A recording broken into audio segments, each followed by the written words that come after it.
जय सिया राम दर्शकों, आप सभी का बहुत बहुत स्वागत है आपके अपने प्रोग्राम स्वयं को खोजो में। और मैं हूं आपके साथ उपेंद्र कौर। दर्शकों, इस कार्यक्रम के माध्यम से हम इस बात को समझने का प्रयास कर रहे हैं कि यदि प्रभु श्री राम को वनवास ना होता तो ऐसे में दिए गए श्रापों का और वरदानों का क्या होता। ऐसे में इस बात को समझते समझते अभी तक इस कार्यक्रम में हमने बहुत सारे प्रसंगों पर चर्चा की है और आज इस कार्यक्रम के माध्यम से हम बहुत ही अद्भुत प्रसंग पर चर्चा करने वाले हैं। क्या होगा वह विशेष प्रसंग हम ज़रूर आपको बताएंगे, लेकिन उससे पहले मिलकर स्वागत करते हैं हमारे बेहद ही खास मेहमान का। जी हाँ, हम बात करें मोटिवेशनल स्पीकर सौरभ जी की। तो ये सबसे पहले मिलकर उनका स्वागत करें। जय सिया राम सर, बहुत बहुत स्वागत है आपका। जय श्री राम, आपका भी बहुत बहुत स्वागत है। सभी श्रोताओं एवं दर्शकों का भी बहुत बहुत स्वागत है। सर, कार्यक्रम की पिछली श्रृंखला में हमने यहाँ तक जाना कि हनुमान जी की जो भेंट है माता सीता जी से हो गई है और ऐसे में मतलब माता सीता जी के दर्शन हनुमान जी ने कर लिए हैं। लेकिन मेरा सवाल यह था पिछले कार्यक्रम में कि माता सीता जी ने जो हनुमान जी को आशीर्वाद प्रदान किया था वो कब किया था, आज इस कार्यक्रम के माध्यम से जानना चाहेंगे। बहुत सुंदर, उसी पे करते हैं चर्चा। हम पिछली बार उसकी बात कर रहे थे, जब हनुमान जी जब वृक्ष से नीचे करके आते हैं तो माता सीता को संदेह होता है। वो पूछते हैं नर बानर का संग कैसे हुआ, तो वो हमारा रह गया था, तो उसी में हम बढ़ाते हैं। तो उन्होंने ये बताया था कि किस तरह से माता सबरी के बाद सुग्रीव के पास ऋषमुख पर्वत पर वो मिलाने ले जाते हैं। जब मिलाने ले जाते हैं तो वहाँ पर ही जब ये उनसे मित्रता होती है, जब मित्रता होने के कारण वो बाली का वध करते हैं। और जब बाली का वध होके जब वानरेंद्र सुग्रीव हो जाते हैं तो वो एक तरह से उसमें कहें प्रभु की दयालुता या उसमें कि वो लख लख वानरों को आपकी खोज के लिए सब दिशाओं में भेजते हैं। और यहाँ उन्होंने सुग्रीव की बात इसलिए विशेष रूप से कही कि उन्होंने माता को ये याद दिलवाया, आपको स्मरण होगा जब रावण जा रहा था तो आपने अपने एक उत्तर में वस्त्र में जो आभूषण गिराए थे उस पर्वत पर, वहाँ पर 5 वानर बैठे हुए थे। तो उनका ये याद दिलाने का था कि सुग्रीव थे, मैं थे और बाकी नल नील और जामवंत 3 मंत्री और थे। तो ये चीज़ उन्होंने इसलिए विशेष रूप से माता को याद दिलाई कि जिससे उन्हें वो स्मरण हो जाएगा कि हाँ हाँ ऐसा हुआ था। तो उसकी वजह से जब उन्होंने उसी साथ ही तब ही उन्होंने ये बताया कि माता सीता की खोज के लिए उन्होंने जो लख लख वानर भेजे हैं, उसी में जब लख लख वानर भेजे हैं तो क्या होता है कि वहाँ पर संपाति से वो भेंट होती है। तो वो चीज़ों को इसलिए पूरा जोड़ रहे हैं कि वो कैसे फिर वहाँ तक पहुँचे। तो वहाँ पर उन्होंने स्वयं प्रभा का जिक्र नहीं किया है, लेकिन उन्होंने संपाति का किया है कि जटायु को वो अच्छे से जानती, बोली जटायु का जो भाई संपाति है उसने वहाँ से दृष्टि से देख के ही बता दिया था कि इस तरह से माता सीता लंका के अशोक वाटिका में विराजमान हैं और वो इस स्थिति में हैं। तो उनके माध्यम से ही मैं यहाँ तक पहुँचा हूँ। तो क्या है कि वो माता सीता उनसे जब इस तरह से बात कर रही होती है तो उनके मन में विश्वास हो जाता है। कपि के वचन सप्रेम सुन, उपजा मन विश्वास, जाना मन क्रम वचन यह कृपा सिंधु करदास। हनुमान जी के उनके जो प्रेम सहित वचन सुनकर उनके मन को ये विश्वास हो गया कि ये मनक्रम वचन से प्रभु का दास है। मनक्रम वचन इसलिए कहा कि प्राय ये देखने में आता है कि तीनों तरह से नहीं होता। कई बार आदमी वाणी में तो होता है, मन में कुछ और होता है, कई बार मन में होता है, वाणी में नहीं होता। तो उनका ये कि इसके कर्म में भी है, मन में भी है, वचन में भी है, उस तरह से ये प्रभु का दास है। तो उसका वहाँ विश्वास हो जाता है। जब विश्वास हो जाता है तभी फिर वो वहाँ पर उनको आशीष देती हैं, अजर अमर गुण सुत हो। तो यहाँ पर क्या होता है कि वो एक तरह से सबसे पहले अजर अमर और गुण निधिसित हो, क्योंकि उनका ये मानना है कि अगर आदमी अजर है, अमर है और गुण नहीं है तो व्यर्थ है। क्योंकि गुण के साथ उन्होंने अजर का अमर का कहा है। अजर का मतलब होता है जिससे कभी बुढ़ापा ना आना, अमर का ये है कि एक तरह से चिरंजीवी। तो उन्होंने जो आशीर्वाद इस तरह से दिया है, तो यहाँ पर ये चीज़ें जैसे अमर है, तो अमर में मुझे क्या लगता है जैसे कहते हैं ना कि अमृत पीने से व्यक्ति अमर हो जाता है। तो एक चीज़ आती है कि अमृत या कहीं मृत हो सकता है, जो अमृत है वो तो आज भी कहीं होगा। और इसी चीज़ को मुझे ऐसा लगता है कि ऐसा जब हम पुराना इतिहास पढ़ते हैं अपना, तो वो सिकंदर की बात आती है कि सिकंदर भी भारत पे वो इस खोज में आया था वहाँ। तो वहाँ सिकंदर ये कहते हैं कि अंतिम में वो कहीं ना कहीं उस खोज पे वहाँ पहुँच गया, लेकिन जैसे ही वो अमृत को पीने की कोशिश में था तो वहाँ उसने सावधान किया, तुम अमर तो हो सकते हो लेकिन अजर नहीं हो सकते हो। क्यों नहीं देखा कि ऐसी स्थिति तुम्हारी हो सकती है कि तुम ना मरने में रहो ना जीवित में रहोगे। तो ये बताने का ये आशय था कि माता ने जो आशीर्वाद दिया है अजर के साथ कि अमर तो रहोगे अजर भी रहे, कहीं भी कभी तुम वो नहीं होगे। इसी और उसके साथ गुणनिध यानी कि गुणों के भी तुम खान रहोगे, क्योंकि ऐसा होता है जैसे कभी अहंकार किसी में आ जाए कि अरे हम तो ऐसे हैं। तो ये भी माता ने कहा है उनसे कि अजर अमर गुण निश्चित हो। तो यहाँ ये बताने का यह है कि उनको यहाँ चिरंजीवी का आशीर्वाद, और इसीलिए ऐसा माना जाता है कि हनुमान जी हमेशा हर युग में हैं। क्योंकि त्रेता के बाद द्वापर में भी सबने देखा कि महाभारत में जो अर्जुन का रथ था उसके ऊपर ध्वजा के वहाँ बैठे होते हैं। वर्तमान में भी ये बराबर कहीं भी भगवान राम का यदि वो आता है तो वो वहाँ होते हैं कथा में और कीर्तन में। तो वो हर युग में हमेशा चिरंजीवी हैं। लेकिन इससे भी अभी हनुमान जी के मन में संतोष नहीं हुआ, क्योंकि उन्होंने जब ये कहा प्रभु की कृपा होगी तब एक तरह से हनुमान जी खुश हुए, कृतकृत्य हुए हैं, क्योंकि उन्हें लगा कि ये कोई बड़ी बात नहीं है, लेकिन प्रभु की जो कृपा मिल जाए, उनका आशीर्वाद मिल जाए, वो बड़ी बात है। क्योंकि यहाँ पर मुझे ये लगता है ना जैसे वहाँ हनुमान चालीसा में भी आता है कि अष्ट सिद्धि नौ निधि के दाता, अस्वर दीन जानकी माता, राम रसायन तुमरे पासा, सदा रहो रघुपत के दासा। तो क्या कि ये बड़ी महत्वपूर्ण है कि आप सदैव भगवान के दास रहें। राम जी का जो रहस्य है वो तुम्हें पता हो, राम तो ये महत्वपूर्ण इसलिए होता है क्योंकि ये सब चीज़ें सहज नहीं है, वो बिना कृपा के नहीं मिलती। तो माता ने जब कहा कि भाई तुम्हें प्रभु की कृपा होगी, तो हनुमान जी बहुत खुश हुए और कृतकृत हुए हैं। और यहाँ पे ये है वो, क्योंकि उन्हें मालूम है अब तो कुछ चाहिए ही नहीं। यहाँ फिर ऐसा जब प्रभु ने जाना हनुमान ने, तो निर्भर प्रेम हुए हनुमाना। तो हनुमान जी निर्भर प्रेम का मतलब ये होता है कि एक तरह से ऐसा प्रेम हो गया जिसको कभी भरा नहीं जा सकता। कहीं कहीं निर्भर का यह है कि एक तरह से पूरा भरा हुआ है, और उस पूरे भरे में भी हम ऐसा मान सकते हैं जैसे किसी बाल्टी वगैरह में पानी करते हैं तो वो छलक जाता है, लेकिन फिर भी कहीं गुंजाइश रह जाती है। तो इसी तरह से उस समय हनुमान जी जब माता की बात सुनते हैं तो बहुत खुश होते हैं। और यहाँ ये चीज़ महत्वपूर्ण इसलिए हो जाती है कि माता ने अष्ट सिद्धि नौ निधि के दाता, अस्वर दीन, यानी कि आप ये देखिए पहले से ही हनुमान जी तो हैं। क्योंकि अष्ट सिद्धि में क्या होता है कि जो उनकी एक तरह से कहना चाहिए कि उसमें हम ये मानते हैं जो अष्ट सिद्धि हैं उनके पास ये पहले से ही जैसे सूक्ष्म होने का है। जब वो लंका में प्रवेश किए तो कितने सूक्ष्म हुए, तो उनको पहले से ही, जबकि ये वरदान है, वो स्वयं तो हो जाते हैं लेकिन ये दाता नहीं है। यहाँ पर उन्होंने किया अष्ट सिद्धि नौ निधि की दाता कहा है। और इसी में एक तरह से हम ये कहते हैं कि अणिमा लगमा और महिमा, कि अणिमा का मतलब ये हो गया सूक्ष्म होना और महिमा का मतलब हो गया विस्तृत विशाल। तो जब वो एक सुरसा के सामने जब वो अपना आकार बदलते हैं तो वो महिमा है। और एक तरह से गरिमा की बात ये हम देखते हैं कि जब वो सिंहिका का वध करते हैं तो एक तरह से भारी होना, तो वो उसमें हो जाते हैं। और उसके बाद जब हम लघिमा कहते हैं तो एक तरह से ना जो हल्का, तो अगर वो इतने हल्के होंगे तभी वहाँ से पूरा 100 योजन समुद्र पार किया। और जब बाल समय वो भच्चली हो तो कहीं ना कहीं उनके पास तो ये चीज़ें पहले से ही हैं। तो वहाँ पर ये हो गई एक तरह से अणिमा हो गई, महिमा हो गई, लघिमा हो गई, गर्मा हो गई। और उसमें वो अन्य जो हैं अष्ट सिद्धि, तो वो सब उन सिद्धियाँ तो उनके पास पहले से हैं, लेकिन उन्होंने कहा एक तरह से अब तुम दाता हो।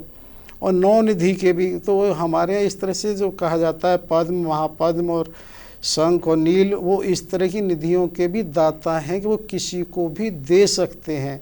तो ये माता का जो आशीर्वाद उनको विशेष मिलता है, जिसकी वजह से ऐसा माना जाता है कि वो हनुमान जी किसी को भी दे सकते हैं। वो कहती बस तुम ये देखते हो 10 ग्रीव ने अब 2 माह का समय दिया है।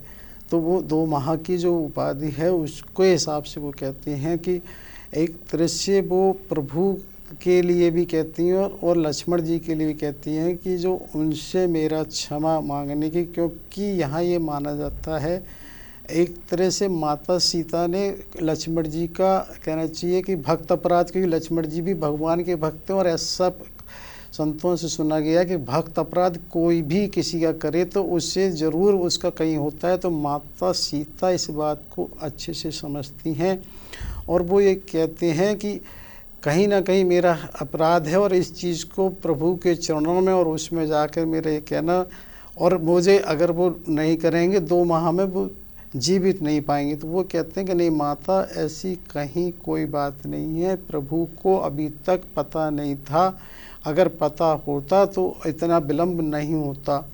अब कोई कारण ऐसा नहीं है जिससे कि विलम्ब होगा और कोई ऐसी स्थिति नहीं होगी।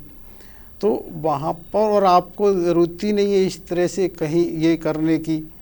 वो माता से इस तरह से बात कह रहे होते हैं, क्योंकि वो माता से जब इस तरह से कह रहे होते हैं तो वो ये कहते हैं कि अब प्रभु वानरेंद्र के साथ में सारी सेना, असंख्य वानर सेना के साथ स्वयं आएंगे और वो करेंगे।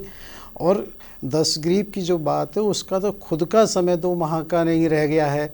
अब ये तो मन में हल्का सा माता सीता को एक तरह से संदेह होता है, क्योंकि यहाँ पर जो हनुमान जी हैं वो बहुत ही सूक्ष्म रूप में हैं। तो माता को ये लगता है कि भाई इतने सूक्ष्म रूप में तुम, एक तरह से उनको कहीं हंसी सी आती है कि कैसे कैसे ऐसा हो पाएगा, क्योंकि यहाँ पर माता सीता को एक तरह से वो आता है ना, सूक्ष्म रूप धर सिंह दिखावा, विकट रूप धर लंक जरावा। तो यहाँ क्या है कि एक तरह से माता सीता को सूक्ष्म रूप, हम इसको ऐसे मानते हैं जैसे किसी माननीय और सम्मानीय किसी आदरणीय के पास जब जाते हैं तो हमें बढ़ चढ़ के बात नहीं करते हैं, हमें अपना वो एक छोटे रूप में करते हैं। या तो ये कहें कि सूक्ष्म रूप में हम करना चाहिए ना, कि जैसे स्थूल शरीर होता है, सूक्ष्म शरीर होता है, कारण शरीर होता है। सूक्ष्म शरीर हम ये मान सकते हैं, उसको भगवान हनुमान जी ने एक तरह से दिखाया है। सूक्ष्म रूप धर सिंह विकट रूप धर लंक जरावा, और जब लंका को जलाया है तो बड़ा रूप किया है। लेकिन क्या होता है कि उन्हें लगा कि माता की संतुष्टि के लिए आवश्यक है, तो वहाँ पर वो अपना जो वास्तविक रूप है उसको वहाँ रखते हैं। जब वहाँ उससे ऐसा वो देखते हैं कनक भूधराकार शरीरा, तो इतना एक तरह से उनका पर्वताकार के बराबर शरीर है, उसको माता सीता देखती हैं। और ऐसा माना जाता है क्योंकि वो वास्तविक रूप है। वास्तविक में क्या मतलब होता है कि एक तरह से ना तो उसको बढ़ाया गया ना छोटा किया गया, तो भी ऐसा कहा गया है कि वो इतना विशाल है कि वहाँ पर केवल लंका में भी कुंभकर्ण ही एक तरह से ऐसा हो सकता है जो उनके कंधे तक आए बस। तो उसके रूप को देख के फिर माता के मन में विश्वास हो जाता है, और जब वो विश्वास हो जाता है फिर वो दोबारा से ही लघु रूप कर लेते हैं, क्योंकि अभी वहाँ कोई राक्षसी है भी नहीं और किसी ने देखा भी नहीं है, क्योंकि वो उस आवश्यकता को समझते हैं कि एक तरह से माता को ये विश्वास होना ज़रूरी है, जिससे कि माता को एक तरह से थोड़ी सी वो मिल जाएगी शांति, जैसे मन में बार बार जो व्याकुलता कि कैसे क्या संतुष्टि थोड़ा सा हो जाएगी। तो वो अपना इस रूप बाद में दोबारा से लघु रूप में ही आ जाते हैं। वो माता सीता उनसे कहती हैं, पुत्र तुम समर्थ हो, बलवान हो, लेकिन अपनी स्थिति को विचार कर करके उनके अश्रु बार बार आ रहे होते हैं। तो वो थोड़ा सा ये भी कहते हैं माता से कि अगर ऐसा कुछ है तो अपना थोड़ा सा रूप बड़ा करके क्या अभी आप मेरे कंधे पे बैठ जाओ, मैं आपको ले जाता हूँ। तो वो कहती है माता कि तुम बलवान हो वो हो, लेकिन अभी भी एक तरह से बानर बुद्धि हो। तुम ये बताओ कि अगर तुम मुझे ले जाओगे तो क्या तुम्हें सब ऐसे ही जाने देंगे? तुमसे फिर युद्ध नहीं होगा। अगर तुमसे जब युद्ध होगा तो तुम कैसे करोगे? मेरा ध्यान रखो, ये युद्ध करोगे। अगर किसी ने तुम ये बताओगे तुम्हें दिव्यास्त्र को छोड़ा तो क्या, और मान लो हल्का सा भी कुछ हुआ मैं तो समुद्र में डूब जाऊंगी। और तुम ये बताओ उस समय तुम्हारा ध्यान मुझ पे होगा कि युद्ध करोगे। और चलो मैं ये मानूँ ऐसा कुछ नहीं भी होगा तो भी मैं किसी भी अपनी जानबूझ की इच्छा से किसी भी परपुरुष का स्पर्श कैसे कर सकती हूँ? रावण के साथ तो उसने अपहरण किया था, ये मेरी मजबूरी थी, ऐसा तो मैं नहीं सोच सकती। और एक बात ये बताओ कि इसमें प्रभु का कोई सुयश है, क्योंकि माता सीता इस बात को अच्छे से जानती हैं, जो कुछ किया गया है वो सब निरर्थक हो जाएगा, क्योंकि जो कुछ हुआ है वो सब रावण के वध के लिए ही तो हुआ है। अगर उन्होंने अभी तक इतना कुछ सहा है तो अभी उस सहा को वो अधूरा है ना, क्योंकि जो उद्देश्य था वो तो हुआ नहीं है पूरा। तो इसलिए वो ये कहती हैं कि प्रभु का सुयश इसमें है कि मेरे पति का, कि वो स्वयं उसको दंड दें और मुझे यहाँ से बुलाएं या ले जाएं, तब मेरा ये है। तो वहाँ पर हनुमान जी वो होते हैं कि माता वास्तव में तुम ही एक माता हो, और क्यों ना हो जिसको ऐसे अपने दुख के बावजूद भी अपने पति का सुयश और सुख नज़र आता है। तुम जैसी वास्तव में सती पूरे उसमें संभव ही नहीं है। और इसीलिए यहाँ इस बात को वो कहते हैं माता से कि तुम जैसी सती नहीं है, क्योंकि हमारे यहाँ ये चीज़ फिर आती है कि सती का अर्थ ऐसा होता है कि वो किसी भी तरह से अपने सुख नहीं देखती, उसको केवल पति का सुख सुयश देखना है, वो किस में है। तो उसी की वजह से वो वहाँ पर ये कह रही है प्रभु का सुयश और सुख किस में है। बिल्कुल वो हनुमान जी से ये कहती हैं, क्योंकि यहाँ जो सती की बात आती तो हमारे यहाँ तो ये माना जाता है कि पत्नी एक ही हैं। जैसे हमारे यहाँ कहते हैं लक्ष्मी नारायण एक शब्द है तो भी दोनों उसमें है, सिया राम कहें, सीताराम कहें, राधे श्याम कहें तो भी एक है। और कहीं ना कहीं मुझे ऐसा लगता है इसको हम ऐसे मान सकते हैं कि एक से दो होने की प्रक्रिया, जब एक किसी जड़ चीज़ में हम ये देख सकते हैं कि अगर हम प्राय भोजन में जब देखते हैं कि कहीं रोटी पराठा या पूड़ी है तो उसकी जब लोई बनाते हैं वो एक होती है, लेकिन वो फूल के दो हिस्सों में हो जाती है। तो जब उसकी ज़रूरत है वो एक से दो अपने आप हो जाती है, कहीं कोई ऐसा नहीं किया जाता है। तो इसी तरह से वो वास्तव में एक ही से दो होते हैं जिस आवश्यकता उन्हें होती है। तो अलग है ही नहीं माता सीता को, उस तरह से हम ये कह सकते हैं कि कहीं किसी भी तरह की स्थिति में वो अलग वहाँ नहीं है। माता सीता से जब वो कह रहे थे तो माता सीता भी उनसे कहती हैं तुम बहुत बलवान हो, तुम इस तरह से इतने उससे रावण के उस पर आ पाए हो लंका और वो कर पाए हो। तब ये माता सीता उनसे ये भी कहती हैं क्या मेरे अपहरण की सूचना वहाँ अयोध्या है या अयोध्या का कोई समाचार है क्या? क्योंकि माता सीता को ये बहुत अच्छे से मालूम था कि प्रभु को अयोध्या की हर समय याद रहती थी और उन्हें मन में रहता था, जिसकी वजह से पंचवटी पर जो गीधराज जटायु थे वो प्राय उस समय हमने जिक्र भी किया था कि वो अयोध्या की गतिविधियों को प्रभु को बताते रहते थे। तो यहाँ भी माता को ये बड़ी बात है कि वो प्रभु को अब क्या स्थिति हो रही होगी। तो वो पूछती हैं कि अयोध्या की कहीं कोई समाचार है क्या? अयोध्या ये सूचना भेज दी गई है क्या? वो वहाँ से किसी सेना को भेजेंगे क्या?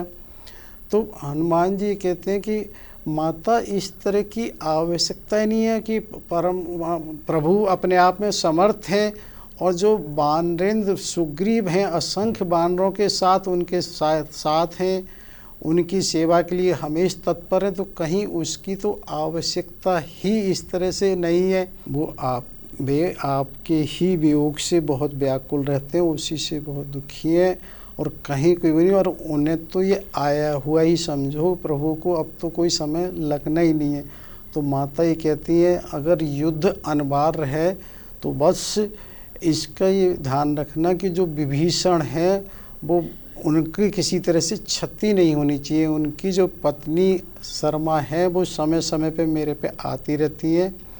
उनकी पुत्री अनला जो है वो ये भी बताती है, उन्होंने बहुत प्रयास किया है कि रावण को समझाने का कि विभीषण जी ने कि भाई तुम किसी भी तरह से प्रभु की शरण में चले जाओ और उन्हें जाके सीता को वापस कर दो, उनकी शरण में चले जाओ तो कहीं कोई नहीं है। तो इस तरह से वो कह रही होती हैं। तो हनुमान जी कहते हैं कि हाँ माता मैं उनसे मिल चुका हूँ और उन्हीं के कारण से मैं आप तक आ पाया हूँ, क्योंकि उन्होंने ही तो वहाँ पर ये सारी जब मिले थे बताया था, हमने पहले एपिसोड में भी चर्चा की थी कि वहाँ पर किस तरह से परखा बताया था कि वो दो बाउंड्रीज हैं कि अंदर राक्षसियाँ ही होती हैं, वहाँ कोई पुरुष नहीं होता है। और इसको हमने उस समय बताया था कि जो वृंदावन में एक तरह से जो मंदिर का उदाहरण भी हमने दिया था कि वहाँ पर जो परकोटे स्वर्ण मंदिर उसमें है, तो उसी तरह से वहाँ पर है, क्योंकि वो विभीषण के मार्गदर्शन के द्वारा ही माता सीता तक पहुँचते हैं। तो इसीलिए वो कहते हैं कि नहीं, उनका तो बहुत बड़ा योगदान है, कहीं ऐसा हो ही नहीं सकता कि उनका किसी भी तरह से अहित होगा। हनुमान जी से माता सीता कहती हैं कि प्रभु को चित्रकूट की जयंती वाली उसका स्मरण कराना कि कहाँ उसने केवल एक छोटा सा मुझ पर प्रहार किया था, तब उन्होंने ब्रह्मास्त्र का उपयोग करके उसको छोड़ा, जिसको कहीं शरण नहीं मिली। अब तो रावण ने मेरा अपहरण कर लिया है और क्यों मुझे विसार दिया है, मेरी विस्मृति कर दी है, ऐसा कैसे हो गया, मुझसे क्या अपराध हो गया है, उसे क्षमा करें। और वो इस तरह से जब कह रही होती हैं तो माता सीता को वो कहते हैं कि नहीं माता, वो कहीं बिल्कुल अवगत नहीं था, अब कहीं कोई देर होनी नहीं है। तो कि यहाँ पर क्या होता है कि जब हनुमान जी देख रहे थे माता को व्याकुल है, तब उन्हें लगता है कि इनका किसी न किसी तरह से थोड़ा सा कुछ वो दूर करना ही पड़ेगा। तब वो ये कहते हैं, माता जब मैं वहाँ से समुद्र पार करके आया तो मुझे यहाँ सारे इतने सुंदर वन और फल देखकर मुझे बहुत भूख लगी है। तो माता कहती है, बेटा यहाँ तो बहुत सारे राक्षस और वो इसकी रखवाली करते हैं। वो कहते हैं, तिनकर भय मोह नाई। माता अगर आपको अच्छा लगे तो उनका मुझे डर नहीं है बिल्कुल भी, लेकिन तुम्हारी अनुमति आवश्यक है। तो क्या होता है कि हमारे तो हर उस पे ना अनुमति के बड़ा महत्व की, बड़ों को सम्मान के बिना नहीं कुछ होना चाहिए।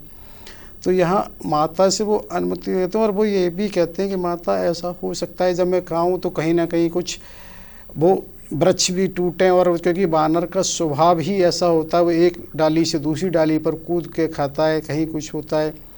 तो माता सीता भी ये समझती है कहीं ना कहीं दशग्रीव का दर्प कम करने के लिए उसके घमंड को कुछ करना चाह रहा है, तो उन्हें विश्वास हो जाती है। वो कहती हैं, ठीक है तुम जाओ करो, मेरा किसी भी इस वाटिका पर वो नहीं है लगाव, और ना ही मैंने किसी को देखा है, ना ही मेरी कोई देखने की इच्छा है, और तुम अपनी इच्छा से जाओ। बस इतना ध्यान रखना, जिस वृक्ष के नीचे मैं हूँ इसको कहीं कोई क्षति नहीं पहुँचनी चाहिए, इसने मुझे आश्रय दिया है। तो वो वहाँ पर माता से विदा लेके आते हैं और वहाँ पर फिर वाटिका में जैसे वो वृक्षों को करते हैं, क्योंकि उनका तो आस है वृक्षों को भी तोड़ना है। तो सबसे पहले वो राक्षसियाँ ही वहाँ होती हैं, कोई पुरुष तो होता नहीं। तो राक्षसियों ने देखा, अरे ये बानर आ गए और ये कर रहा है, तो वो माता सीता के पास आती हैं, क्योंकि वो माता सीता से ये कहती हैं, अरे ये कौन है और तुम इससे क्या परिचय है। तो वो कहती, मैं क्या जानूँ, मैंने तो इसे राक्षस ही समझा था, और ये भी तुम्हारी तरह काम रूपी है। काम रूप का ये ऐसे है कि किसी भी रूप को बदलने वाला है तो वो कर लेता है, तुम ही जाके पूछो। तो यहाँ पर माता सीता ने एक तरह से झूठ भी नहीं बोला, क्योंकि उन्होंने शुरू में उनको समझा ही राक्षस था, क्योंकि कहीं उस रूप में आया है। और कुछ कहा इधर राक्षसियों को, क्योंकि वो भयातुर इसलिए हो जाती हैं कि वो उसकी व्यवस्था में लगी हुई है, तो वो वहाँ पर बाहर आकर एक तरह से बताया ना, राक्षस तो वहाँ कोई थे नहीं स्वीकृत, तो राक्षसों को बुलाती हैं और उन्हें आवाज़ देती हैं। तो राक्षस जब वहाँ आते हैं वो उनको एक तरह से मार देते हैं। उसमें से फिर कोई राक्षस रावण के पास जाता है जी। तो यहाँ पर एक चीज़ मेरे को लगती है कि देखिए क्या हो रहा है, जो इस तरह की घटना है मुझे लगता है कि होती ही नहीं होगी, क्यों अन्यथा क्या होता है, जैसे हमारा एक प्रक्रिया होती है, कोई घटना होती है तो सीधे आदमी प्रधानमंत्री राष्ट्रपति के पास क्यों जाएगा। अब यहाँ पर क्योंकि या तो एक तरह से ऐसा मान सकते हैं कि जैसे कोई विदेशी अगर गतिविधि होती है तो उसको बहुत गंभीरता से लिया जाता है, कोई आतंकवादी कहीं कुछ होता है, तो इसी तरह से ये बानर तो लंका में है ही नहीं, तो तुरंत वो राक्षसों को जो मारा जाता है, लेकिन उसके बाद जो बचते हैं वो वहाँ रावण के पास जाकर पुकारते हैं कि इस तरह से अशोक वाटिका का वो उजाड़ कर रहा है। क्या होता है कि पहले तो राक्षसियाँ ही वहाँ अंतपुर उसमें रावण के पास जाती हैं, रावण से कहती हैं इस तरह से तुम्हारी जो अशोक वाटिका है वो उजाड़ दी है। तो वो एक साथ ये कहते हैं, अरे वहाँ पे जो सेवक हैं वो क्या कर रहे हैं। उन्होंने बोले महाराज उनको तो वो कर दिया गया, मार दिया गया है। तो वो उसके बाद बहुत बड़ी सेना को भेजते हैं। उसके बाद जब वो वहाँ आते हैं तो होता क्या है कि हनुमान जी तो एक डाली पे चढ़ जाते हैं और वहाँ कोई एक महल सा है तो जिसको वो छत विछत कर देते हैं, और उसका एक सोने का जो खम्बा है उससे लेकर वो एक तरह से गोपुर पर बैठ जाते हैं। और जब ये राक्षस आ रहे होते हैं तो उनको वहीं से उनको वध कर देते हैं। तो सारी सेना में उसमें से कुछ मारे, कुछ मर्देज, कुछ मिले धरधूर, तो उसमें से क्या होता है, कुछ को मार दिया जाता है, कुछ को उसमें मसल दिया जाता है, कुछ उसमें धरती में मिला दिए जाते हैं। कुछ पुण्य जाए पुकारे प्रभु मरकट भलगु, कुछ उसमें से जाके फिर उनके पास दशग्रीव के पास जाते हैं कि जो मरकट है, जो बंदर है, वो बहुत बलवान है। तो उसके बाद वो मंत्री और उन्हें भी भेजते हैं, लेकिन फिर वही स्थिति होती है। तो उसके बाद वो अक्षय कुमार जो अपना पुत्र है उसको वहाँ भेजते हैं और उसके साथ सेनापति और अन्य सेना भी भेजते हैं। यहाँ भी ये बताया कि फिर अक्षय कुमार का भी वो वध कर देते हैं। और ये बताना यह है कि हमने पहले भी एक बार जिक्र किया था कि अक्षय कुमार जो एक तरह से हनुमान जी की जो शिक्षा हुई थी, उसमें अंगरा ऋषि कहें, कहीं कहीं उनका मतंग ऋषि भी नाम आता है, वहाँ उस आश्रम में भी थे। उस आश्रम में एक बार पहले भी इसको एक तरह से उन्होंने प्रयास किया, उसको मारा था। तो ये बात उस समय बचाया गया था कि ये लीला अभी नहीं होनी है, भविष्य में होनी है अक्षय की। तो अल्टीमेटली उसका निष्कर्ष ये कहने का है कि हनुमान जी द्वारा वध तो होना था, लेकिन वो लंका में होना था। और कहीं कहीं एक इससे अक्षय कुमार से एक जुड़ा हुआ प्रसंग और भी है, एक अंगद से जुड़ा हुआ। कभी कभी अंगद और इसका अक्षय कुमार का आपसी इस तरह से होता था। तो वहाँ ये कहा गया था अंगद को, यदि तुमने अब प्रयास किया तो अक्षय के उससे तुम्हारी मृत्यु हो जाएगी। तो जिसकी वजह से ऐसा माना जाता है कि जो अंगद भी थोड़े से डरे हुए थे। तो वहाँ उस समय जब ये बात आई थी लंका आने की, तो अंगद ने यही तो कहा था, मैं जा तो सकता हूँ लेकिन लौटने का नहीं। तो उसको निर्भय करने के लिए हनुमान जी को अक्षय का वध तो करना ही था। तो यहाँ अक्षय का भी वध कर देते हैं। तो फिर वहाँ जाके राक्षस फिर दशग्रीव से कहते हैं कि प्रभु ऐसा हो गया है, वो और भारी वो है। बिल्कुल सर, हमने यह भी सुना है कि मेघना जो है ब्रह्मास्त्र भी छोड़ते हैं इस दौरान। तो ऐसे में वो कब होता है, वो कब की घटना है, वो हम आपसे जानना ज़रूर चाहेंगे, लेकिन कार्यक्रम की अगली श्रृंखला में। अभी समय जो है हमें इशारा कर रहा है कार्यक्रम को यहीं पर विराम देने का। आपने अपना कीमती समय दिया, उसके लिए आपका बहुत बहुत धन्यवाद। आपका भी बहुत बहुत धन्यवाद। सभी श्रोताओं एवं दर्शकों का भी बहुत बहुत धन्यवाद। समय दानियों कोटि कोटि आभार। साथ ही होने वाली गलतियों के लिए क्षमा याचना। जय श्री राम।